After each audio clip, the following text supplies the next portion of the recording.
Today, I am joined by a very special returning guest, Rosemary Gattuso, a trauma-informed family mediator, couples counsellor, and author of It's Not You, It's Me, a Chronic Overthinker's Guide to Self-Reflection. With over 15 years' experience in family mediation and restorative justice, she supports families through separation with a respectful, child-focused approach. She has advanced training in mediation from Harvard and serves on panels for the Defence Force Ombudsman, the National Redress Scheme, and the Territory Stolen Generation Scheme. Rosemary blends neuroscience, trauma-informed practice, and lived experience to show how overthinking can be reframed as a strength and a pathway to resilience. She has delivered workshops for schools, businesses, and mental health settings, and has spoken on ABC radio, podcasts, and to first responders and the US Defence Force. Rosemary is currently preparing to release her second book, Tell Someone Who Cares, informed by her lived experience as a carer. The book focuses on emotionally supporting carers through a strength-based lens, helping them recognise both the challenges and the strengths within the caring experience. Hello and welcome to The True North Show. I'm your host, Megan North. I am a purpose finder, mental health professional, and guide for those ready to return to who they truly are. Here, we explore what it means to live a life led by purpose, alignment, and deeper inner truth. Through real conversations, powerful reflections, and soul-led strategies, we'll uncover the stories, tools, and insights that help you navigate life's crossroads and find your own true north. So whether you're in the middle of a transformation, seeking clarity, or just curious about what's next, you're in the right place. Let's dive in. Your path starts now. Rosemary, welcome back to the True North Show. Thanks, Megan. It's so great to be here again, and I'm really looking forward to this chat. Me too. I'm so glad that we're spending this time together. So if your overthinking mind feels like a curse, Rosemary has the key to turn it into your greatest strength. You won't want to miss this episode.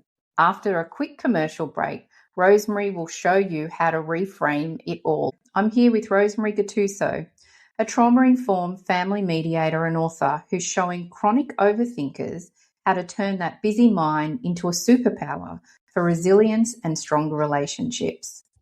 So Rosemary, your book, It's Not You, It's Me, a Chronic Overthinker's Guide to Self-Reflection, flips overthinking on its head. So what's the first step you guide people to take to start seeing it as a strength instead of a struggle? Well, there are a couple of layers to that process. So the first step is really naming what's happening. And naming the quality of our thoughts.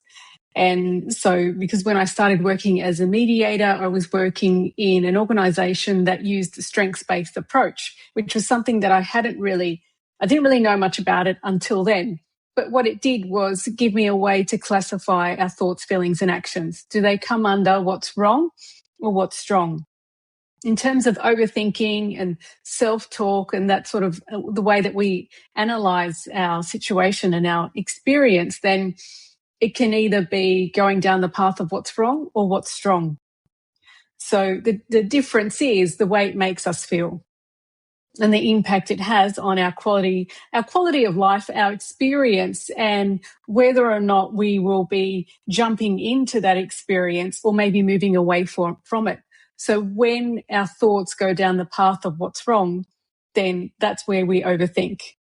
That's where we have self-criticism and judgment there.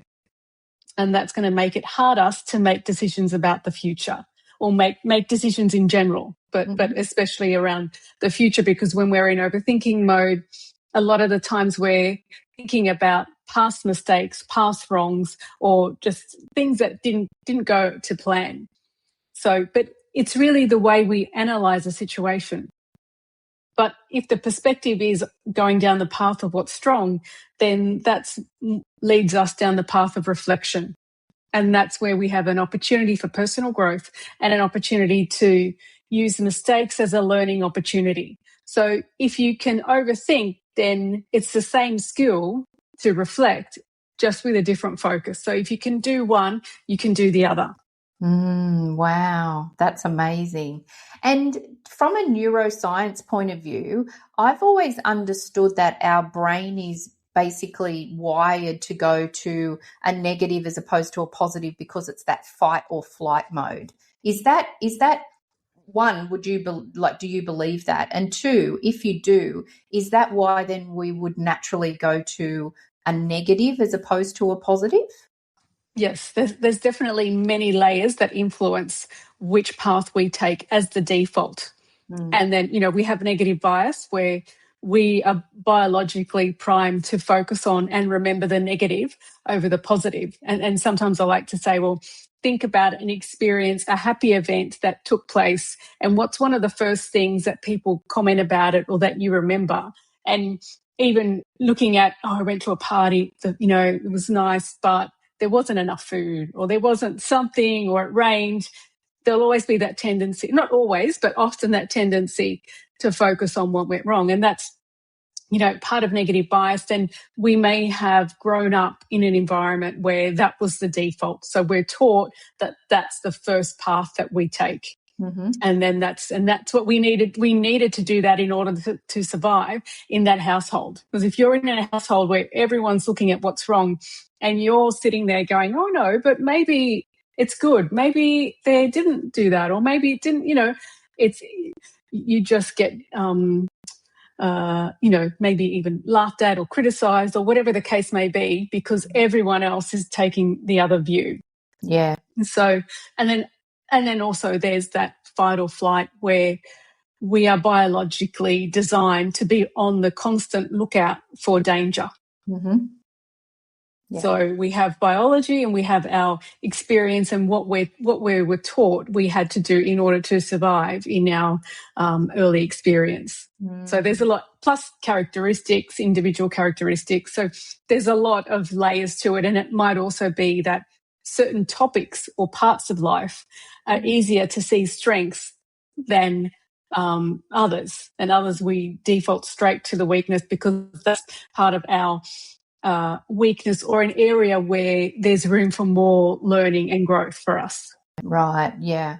Okay. And it was interesting when you were talking about, people who may have grown up in a household where everyone's negative but you're thinking positive. I suppose too, as a child, theta brainwave, that's when we take on all our belief systems. But also sometimes I think in those situations too, someone can just get worn down and just can't be bothered fighting against everyone else who has a different opinion to them. And sometimes I would imagine that then they would just think it's just easier just to agree as opposed to not agree with them. Yeah. And then even if we look at that scenario where you have a family where there's only one child who is more positive, then they might interpret the fact that everyone else is more negative, that there's something wrong with them. Yes. Yeah. If I'm not like them and I'm in their family, then maybe I'm the one in the wrong. Yeah. Wow.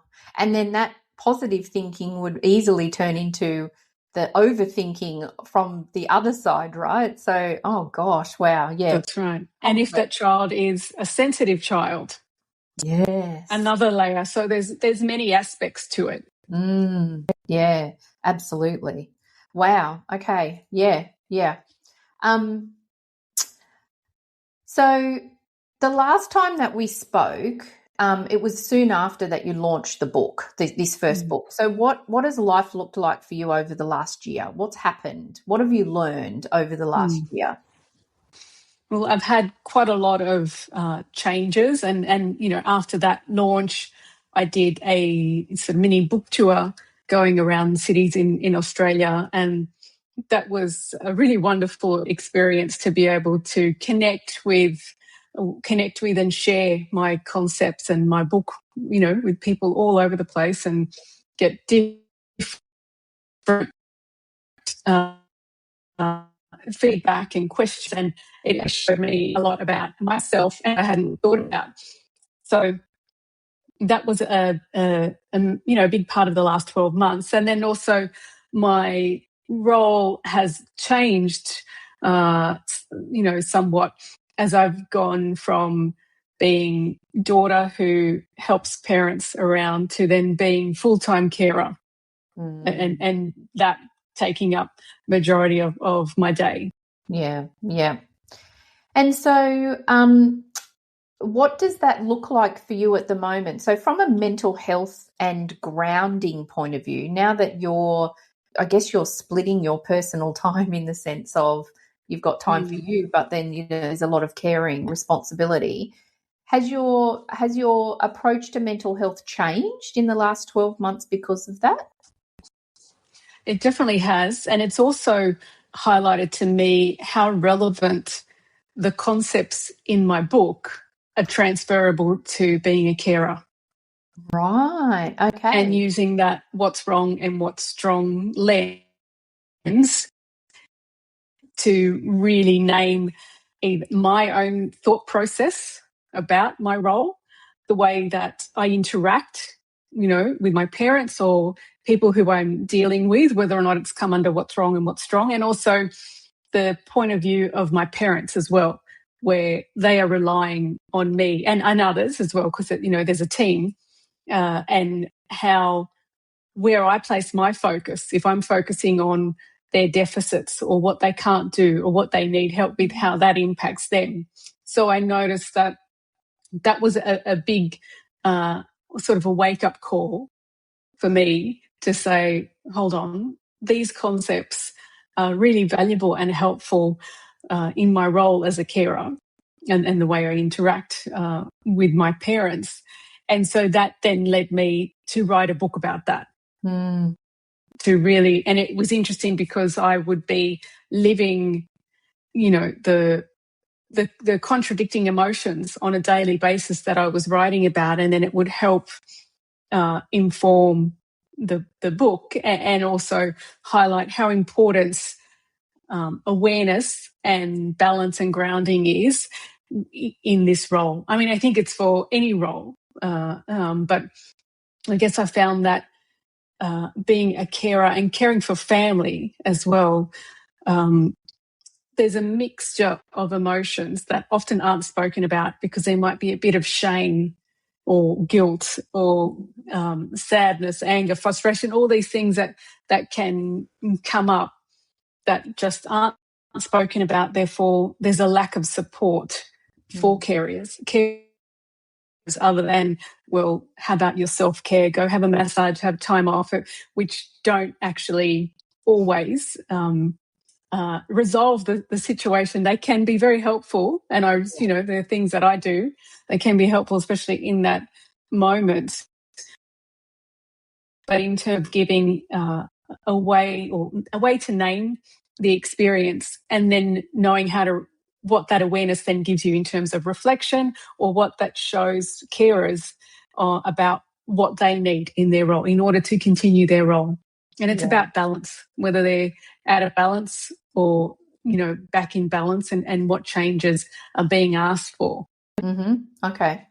And so for you, from a grounding point of view, is that change? Like what sort of things do you do to bring yourself back to the present when you're just thinking, oh my gosh, I'm really overwhelmed at the moment? Have you got like a quick tip that you could share? And then have you got a longer tip that you could share?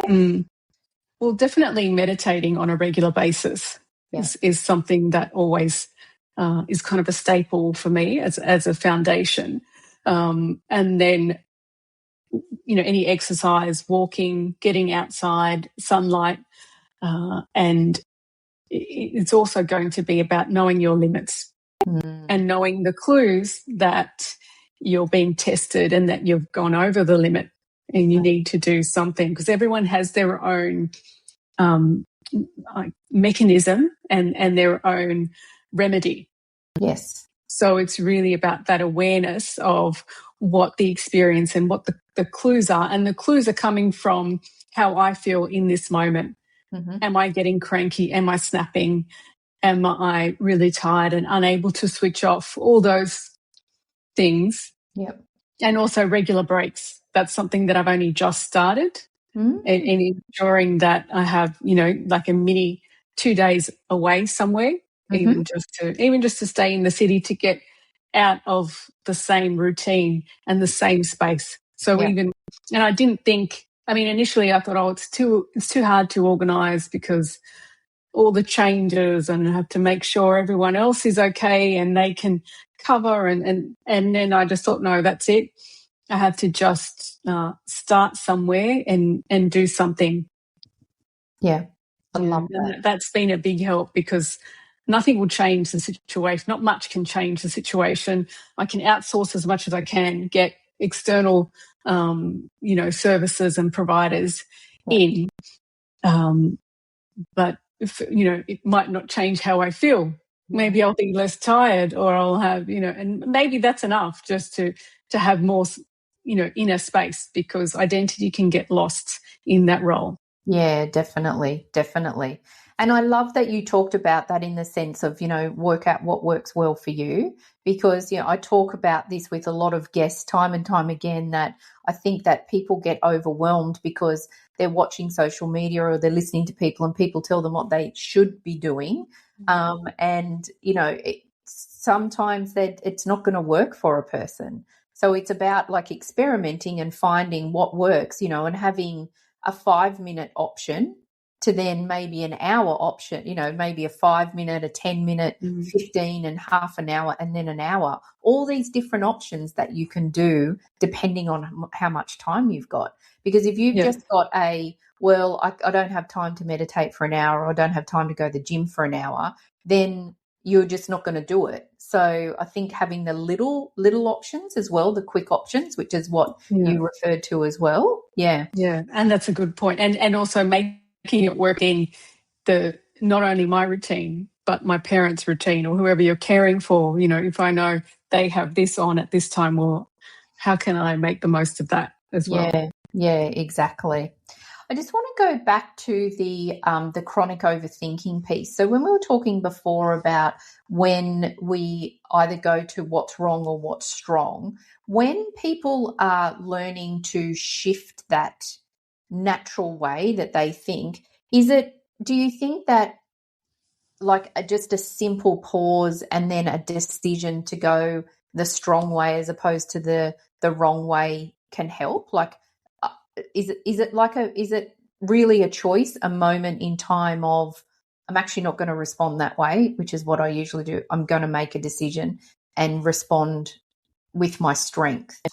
Yes, and that definitely can be one way that it will play out.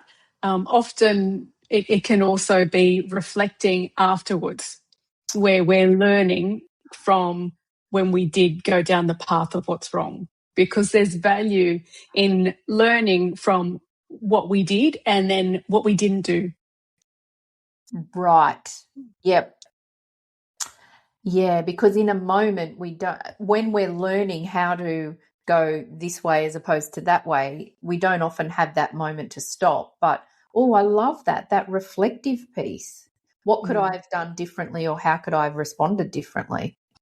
Yeah. And then what my hope is that awareness, I went down the path of what's wrong in that scenario. Maybe the time that it takes to have that awareness gets shorter in some scenarios. In others, it might take a little bit longer, or we have to have a few practice turns at getting at those repeat patterns that we sort of find happening often. It changes, because we might be going through a particularly heavy time in our life where going down the path of what's wrong is going to be easier than the alternative, and then also reflecting on it and learning from it. So it's constantly changing, but it's more about the awareness and learning from the times that we didn't go down the path of what's strong. Right. Okay. Yeah. And also I would imagine just being really kind to yourself too, because it's not about then, I should have done it this way differently this way or this time. It's about, okay, well, what can I learn from that situation? How can I implement something different next time? And that's where the quality of our thoughts and the language that we use is super important, because even in our reflective process, if we start going down the path of what's wrong in the words that we use, it's all judgment, it's criticism, it's punishment, then we're going to miss that learning opportunity. So we also have to be strengths-based in that reflective process. And one rule that I have is to be your own mediator. Mm-hmm. And as a mediator, my role is to be that third-party neutral, the independent third party who is more of a witness to, and observes what is happening, interjects and asks questions, but it's all based on non-judgment. Mm-hmm. So how can we be our own mediator in that process, or just exercising non-judgment or compassion? Yeah, it's almost stepping back from the situation and I guess looking at it with no emotion and almost viewing it as a third party as opposed to you being in that situation and viewing it. Yes, and that's also why sometimes it's easier to do it after the event. Yes. Rather than in that moment. In the moment. Yeah. Oh, I love that. And so but it can also happen in No, you go. It can also happen in that moment, because I know many times I'll be having trivial thoughts about something, and then it'll suddenly hit me that every single thing that had come up in my mind went down the path of what's wrong. And then that can be enough to stop me. And again, it's something light. It's not a major life decision or something that I'm super worried about. But it's even in those moments that show us, what the quality of our thoughts are and how easy it is to go down that path. And when you're talking about the quality of thoughts and even the way that we think about ourselves or speak to ourselves, I've seen an experiment once where people have had like two plants, and one, the person has spoken really nastily at it, and then the other plant, they've spoken really kindly at it. And the one that, is the negative has died and the other one has flourished. Wow. Yeah. Have you seen It's that? amazing. No, I haven't seen it. I love that. Yeah. And it's really good because it really shows that that's then the quality of how we talk to ourselves and think of ourselves is really damaging us. Yeah. And also stunting our growth. Yes. And also, like, if you look at the plant doesn't speak English. No. Not that we know. Like, how do they? It's just that feeling that gets embodied. Exactly. And the energy that we're giving it as well, right? When you're speaking nastily or thinking judgmentally, you've got a very different energy to when you're talking really positively and happy. Yeah, it's really interesting. Right. I'll have to find it and send it to you. If I find it, I'll pop it in this episode as well. I'll link to it because it's really interesting. Mm-hmm. So over the last year in particular, I've watched you do hundreds of in-person and online presentations, appearances, lots of different things. So have you found that there's any common theme that you hear from people as to why they overthink? I mean, obviously we've touched on the environment, but is there anything else that you've heard from people that you think, oh, that's interesting? Oh, that's a good question. Well, I think there's a lot of people out there who are just deep thinkers and highly sensitive to the thoughts and emotions of others and the impact on others. So that can be, the seed to overthinking. Mm-hmm. But it's also, it can also be linked, what I've noticed is to self-doubt and how much we believe in ourselves, because when we have a strong sense of self, we're able to believe in ourselves and less likely to second guess our actions. And even if we do make a mistake, we'll turn it into a learning opportunity. We won't beat ourselves up for a long time. We'll just, sit with it. It'll make us feel uncomfortable, but then sort of move on. Yeah. So that's also a big part of it, because when we find it hard to believe in ourselves, then we will second guess and overthink what we did, what we said, why we did, and how we did it, beat ourselves up. So Yeah, that would actually now that you've asked the question and I started thinking about it, it's definitely linked to sense of self and how much we believe in ourselves. And that also is something that changes from time to time and from topic to topic. Definitely, yeah. And so with your book, it's got like practical work. I don't want to say lessons, but practical. I don't know what's the word that I'm thinking of. Well, Like practical I call tools? them reflection tasks and guidelines. I don't know. Yeah. That's what And it's got that through the book, hasn't it? That people can then yeah. do the work as they're working through the book. Yes, it's designed to get the reader to apply their own scenario to the concepts.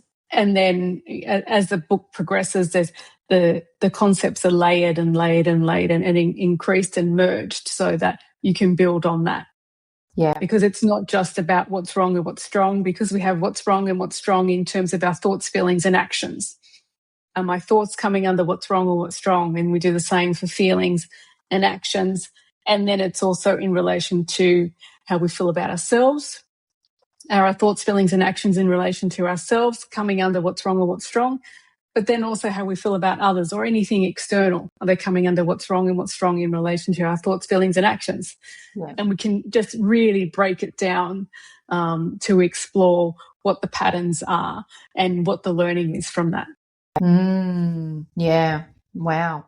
And so over the last year, with all of these the in-person events that you've done as well, what sort of feedback are you getting from people that have actually gone through your book, and have you got a success story that you could share with us? Yeah, I often receive images through social media or email to me on from readers who are finding the questions and the reflections quite helpful for them to really name what's happening and break it down in a way where they can see it on paper and learn from it and do something about it. So I'm getting a lot of positive responses about the tasks and the way that they're built into the book, but also even just the use of what's wrong and what's strong. It's really hard to forget that. Yeah. I'm going to ask you a neuroscience question again. Is that I have heard before, and you can correct me if I'm wrong, but the when we are doing some reflection on ourselves and the act of writing things down, has that got like a stronger benefit to us as opposed to just thinking, oh, I need to make these changes and not writing them down? Look, I can't answer with any sort of research or evidence, but what I've found in myself is that sometimes I need different methods of learning. Yeah. So, and some people are better at writing things down. Others want to listen. Others want to read. So it's about using the method that helps you. Right. So, I mean, when you're at school, you had to write lines and, or do math tasks over and over again. That's what I had to do. But so, I'm sure there is something to that, but it's also about which learning mode or method works for an individual. I mean, I always rely on audiobooks. I find it really, really hard to read. So I use audio, just as an example. And, several years ago, I was studying language and I found a teacher who incorporated all different types of learning, where it was written, it was watching videos and conversation and going to the bar and this, for a coffee and ordering. So all different ways of learning. And that was the first time in my life I was able to learn language, and it felt smooth and it went well. And so I just kept on going back to this teacher. And it was because he'd had a similar experience where he was learning English. Then he had a teacher who used all different types of, I don't even know, like engaging all different senses and covering all bases. so that if you were someone who needed to listen, you would get that. If you needed to write, you would get that. If you needed to watch, you would get that. Yeah. So, and it's the same here. It's about, so, I mean, I have got the tasks in the book where that can be written, but you don't have to write them down. Yeah. Yeah. Okay. I'm the same as you. Like, I'm to sit down and read a book, but I'm happy to listen to them because I find that I can then be taking on board what I need to at the time. I don't necessarily listen to the whole book, but I know that, I guess I trust that I get what I need while I'm listening to it. But the other thing that I find is interesting too is, for me, because I'm clairaudient, the listening is really important to me. So I find, like, if I record something and then listen back, one, it's in my own voice. So sometimes I'll record my own meditations because I feel like then when I'm in a meditative state, my brain is going to take that in quicker because it's me. It's me telling me, right? So it's like a double whammy. Yeah, it's a great idea. Yeah, but that audio is, sometimes when I record something and I hear myself back and I think, oh my gosh, that is something I really need to change straight away, because it's almost like me talking to myself. Yes. So maybe if someone is listening listening as opposed to watching, maybe that's also a bit of a tip that people can use as well. So yeah, that's right. That's right. And it's also why I recorded my audio book. My book is also in audio form because it was really important for me listening to audio books, and so I wanted to make sure that it was out there. Yeah, fantastic. And so with this different season that you're in, and you touched on it before, but how has this experience shaped your perspective on your purpose and balance? Like, is the things that you're working on at the moment shifted in the last 12 months, or what's changed for you? Yeah, definitely. I mean, I had an idea that I was going to write another book, but if you had asked me 12 months ago what it was on, it would be something completely different. So part of my journey, looking after my parents and not only helping them, but getting in support from outside and seeing where there are some gaps in the process, and also coming at it from a strengths-based approach. So having this what's wrong and what's strong continually in the background in my head, I could see the what's wrong path play out. In terms of, service providers with my parents, and I could see me going down the path of what's wrong, and that's when I was burnt out and getting restless and resentful, and so for me it became a clue that I was out of balance. And so that helped me to then be really determined to write this book. And in fact, I mean, I had it in my head for a while. And it wasn't until my brothers and I sort of decided to get, a lot of extra outside support involved so that we could step back a bit. It wasn't until that started that I was able to really sit down and write my book. And it's like that weekend, that's when I started writing the book. And it wasn't that I didn't have the time before. I just didn't have the mental space until then. Yeah. And so the new book is Tell Someone Who Cares? Yes, balancing the ups and downs of being a carer.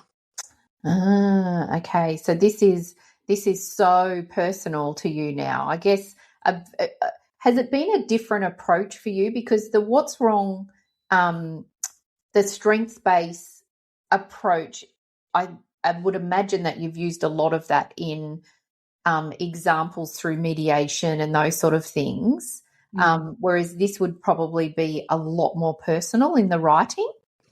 Yes, and it's quite specific to the role of the carer and the emotions that the carers can feel on a day-to-day basis. And the contradicting emotions, because you can feel gratitude that you're able to help, and that, gratitude that my parents are still here, but then grief that, grief about the changes, grief on the loss that they've experienced, and also the loss that I've experienced in terms of my identity and personal life. So there's a whole range of contradicting emotions that one will highlight what's wrong and the other will highlight what's strong.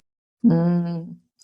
Isn't that interesting when we think about like nothing's a coincidence, right? In the sense of if you hadn't written your book and, you know, you were going through this time at the moment, I bet the way that you were approaching everything would be so different.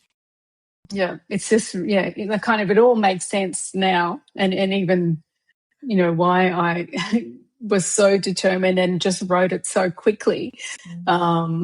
Where if anything had been different, this wouldn't have been the book. Yeah, exactly. And so, so you're building your work as an independent author. So, what does that mean? Can you explain that? What's the difference? Yeah. So that means that I'm self-publishing. Okay. And so I am in charge of coordinating or finding people who can coordinate the publishing process. So the editing, the design, the layout, getting the files ready, and anything that I need to get the book from a Word document to physical book. Right. Okay. So, and did you do that for your first book? Yes, okay. I did. Through my first book, it took me a while because everything was a learning curve for me and connecting with the right people. Whereas this time I've got a lot more on my plate, a lot less time, and I have a bit of anxiety around, well, my situation could change very quickly and overnight, so I need as much support as possible and to get it out as quick as possible. Yep. And that's the approach that I've taken. I'm still self-publishing, but I've outsourced it to someone else who coordinates a lot of the other the work that needs to be done, the editing and the design elements. And then she just checks in with me and asks me, what about this? What about that? Do you like this? Can you do, you know? Yeah. So that it's whereas with my first book, I was coordinating everything and doing everything on my own without knowing the process. So last time I got all the editing done, then started with the design elements, whereas now that I've outsourced it, the editing and the design has been done at the same time. Right. I think, well, that makes sense. Why didn't I think of that last time? You know. Yeah. Well, because that wasn't your strength last time. That's right. That's right. And then I'll go on to using a print-on-demand service. Right. Yes. So that then once the files are ready, I upload them onto the platform and they get distributed all over the world. And so whenever someone buys a book, it gets printed locally and sent out. Right. Okay. And so how different is this book to what you were expecting your second book to be? Oh, completely different. My second book was supposed to be about the sense of self and our self-esteem and confidence, which was inspired by my observations of toddlers in the COVID lockdowns. Oh, okay. So that's what I thought I was going to write, because I noticed that those toddlers, they missed out on the social interactions at that time where their brain was growing and learning how to interact with others. And also knowing that now that these toddlers are in school, you know, year 1, year 2, year 3, and that there's a higher rates of anxiety and social anxiety in particular. Yeah. So it was sort of based on that, but also relevant to adults as well. It was just that it was more obvious because we had these really extreme events. Yeah, yeah. So it's almost like you've gone from one end of the spectrum to the other. Yes, yeah, that's right.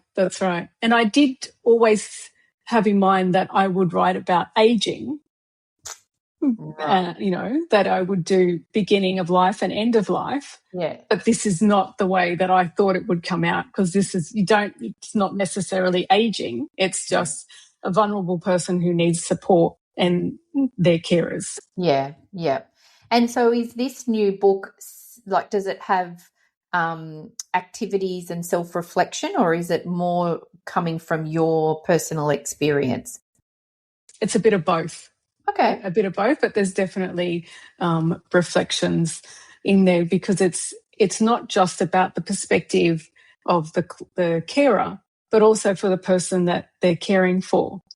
So I raise some questions or comments and statements to get carers reflecting on how they're interacting with the person they're caring for, and how the person being cared for might view their scenario using the what's wrong and the what's wrong, because they've also lost part of their identity, and relying completely on others. Yeah. I could, and I think that that's really beautiful to be able to bring that into your writing, because I would imagine, are you learning different things about your mum and dad because of this process? I'm learning different things about me, mainly. And in it's really like how you respond, or your thoughts, or And I guess even when I was working as a mediator, we know that the parents' interactions and the way they talk and present and their mood impacts the children. Yes. Well, it's the same with the carers. If I'm going down the path of what's wrong, if I'm angry and frustrated, and they're going to pick up on it and respond accordingly. Yeah.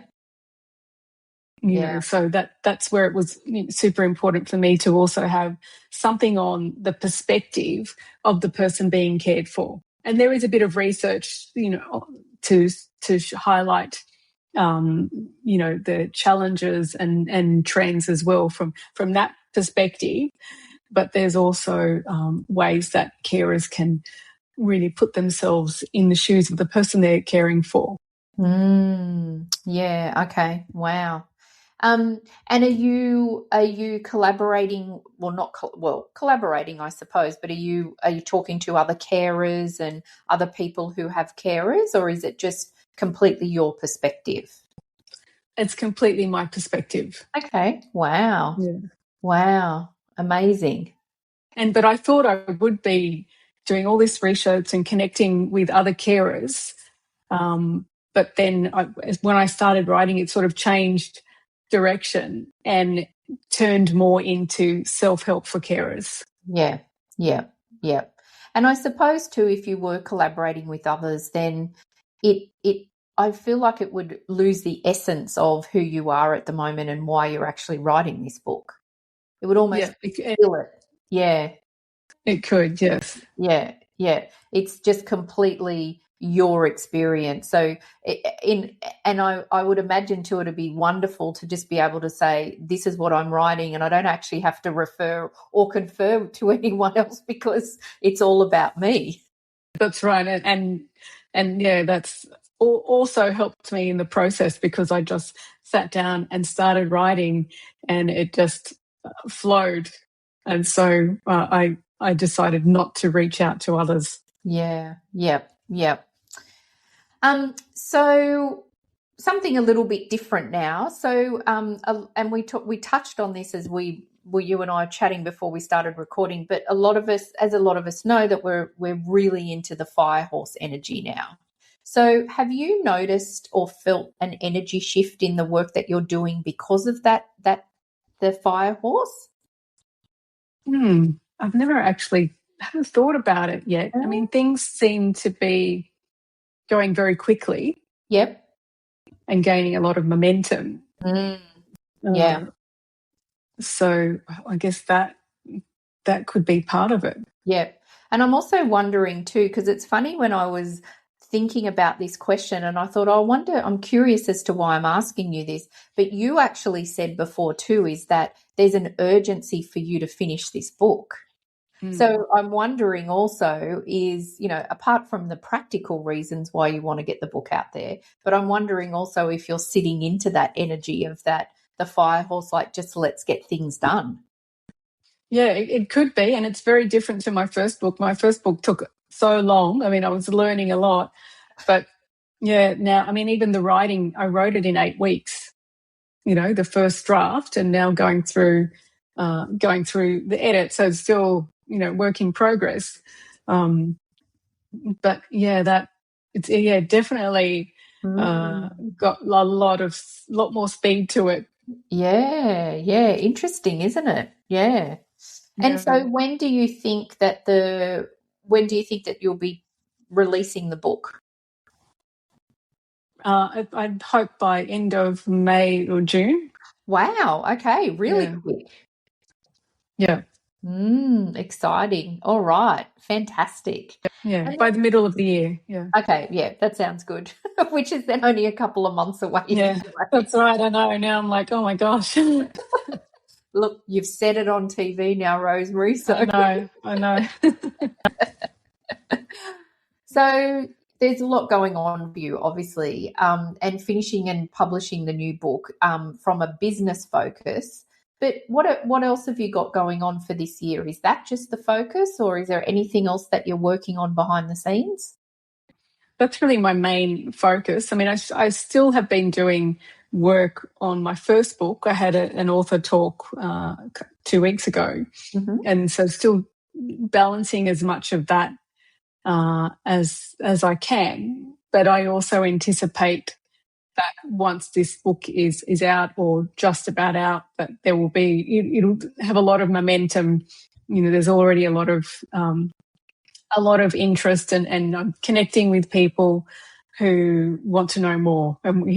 So it's I'm quite excited. I'm a lot more excited about this book than my first book, and part of that is maybe because it has come out quicker. It seems to be flowing quicker, and I know what I'm doing, but I can also see the need, and where to go to help share the message. Yeah. And so the people that are interested, are they people in the caring industry, or is it just general, or is it a mix of both? A lot of it are people who are carers or who know someone who's caring for someone. Right. Yeah. So fantastic. That's amazing. I love it.